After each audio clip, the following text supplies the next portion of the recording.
Hi friends, అందరికీ వందనాలు. నేను నిమ్మి. మీ అందరికీ ప్రభువు నామన నా వందనాలు తెలియజేసుకుంటున్నాను. అలాగే నా ఛానల్ని సబ్స్క్రైబ్ చేసుకోమని మనవి చేస్తున్నాను. ఇవాళ డేట్ ప్రకారము మనము సొలొమోన్ రచించిన సామెతల గ్రంథంలో 10వ అధ్యాయం చదువుకుందాం.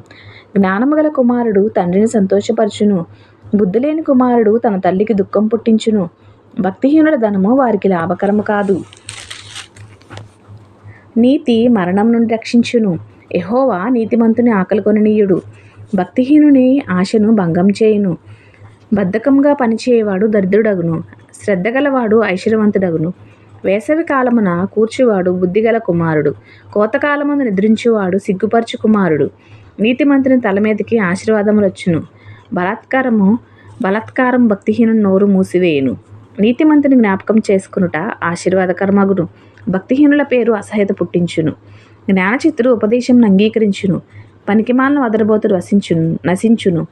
యథార్థంగా ప్రవర్తించేవాడు నిర్భయంగా ప్రవర్తించును, కుటిల వర్తనుడు బయలుపడును. కనుసేగ చేయువాడు వ్యధ పుట్టించును, పనికిమాలను వదరబోతు నశించును. నీతిమంతుని నోరు జీవపువ్వుట, భక్తిహీనుల నోరు బలాత్కారము మరుగుపరుచును. పగ కలహమును రేపును, ప్రేమ దోషములన్నిటినీ కప్పును. వివేకుని పెదవుల యందు జ్ఞానము కనబడును, బుద్ధిహీనుని వీపునకు బెత్తమే తగును. జ్ఞానుల జ్ఞానము సమకూర్చుకొందురు, మూఢుల నోరు అప్పుడే నాశనం చేయును. ధనవంతుని ఆస్తి వానికి ఆశ్రయపట్టణము, దరిద్రుని పేదరికము వానికి నాశనకరము.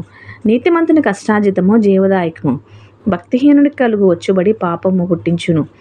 ఉపదేశము అంగీకరించువాడు జీవమార్గంలో ఉన్నాడు, గద్దింపునకు లోబడిన వాడు త్రోవ తప్పును. అంతరంగమున పగ ఉంచుకొనివాడు అబద్ధికుడు, కొండెము ప్రచురం చేయువాడు బుద్ధిహీనుడు. విస్తారమైన మాటలలో దోషముండక మానదు, తన పెదవులను మూసుకొనివాడు బుద్ధిమంతుడు. నీతిమంతుని నాలుక ప్రశస్తమైన వెండి వంటిది, భక్తిహీనుల ఆలోచన పనికిమాలినది. నీతిమంతుని పెదవులు అనేకులు ఉపదేశించును, బుద్ధి లేకపోవుట చేత మూఢులు చనిపోదురు. యెహోవా ఆశీర్వాదం ఐశ్వర్యమిచ్చును, నరుల కష్టం చేత ఆ ఆశీర్వాదం ఎక్కువ కాదు. చెడు పనులు చేయుట బుద్ధిహీనునకు ఆటగానున్నది, వివేక్కి జ్ఞాన పరిశ్రమ చేయుట అట్టిదే. భక్తిహీనుడు దేనికి భయపడునో అదే వాని మీదకి వచ్చును, నీతిమంతులు ఆశించినది వారికి దొరుకును. సుడిగాలి వీచగా భక్తిహీనుడు లేకపోవును, నీతిమంతుడు నిత్యం నిలుచు కట్టడము వలె ఉన్నాడు. సోమరి తనను పని పెట్టువారికి పండ్లకు పులుసు వంటివాడు, కండ్లకు పొగ వంటివాడు. యెహోవా యందు భయభక్తులు కలిగి ఉంట దీర్ఘాయువునకు కారణము. భక్తిహీనుల ఆయుష్ తక్కువైపోవును, నీతిమంతుల ఆశ సంతోషం పుట్టించును. భక్తిహీనుల ఆశ భంగమైపోవును, యథార్థవంతునికి యెహోవా ఏర్పాటు ఆశ్రయదుర్గము. పాపం చేయవారికి అది నాశనకరము, నీతిమంతుడు ఎన్నడను కదిలింపడు.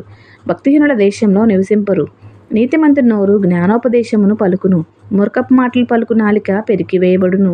నీతిమంతుని పెదవులు ఉపయుక్తములైన సంగతులు పలుకును, భక్తిహీనుల నోట మూర్ఖపు మాటలు వచ్చును. దేవుడు ఈ వచనాల ద్వారా మనకు జ్ఞానము దయచేయునుగాక. మీ అందరికీ నా వందనాలు. ఆమెన్.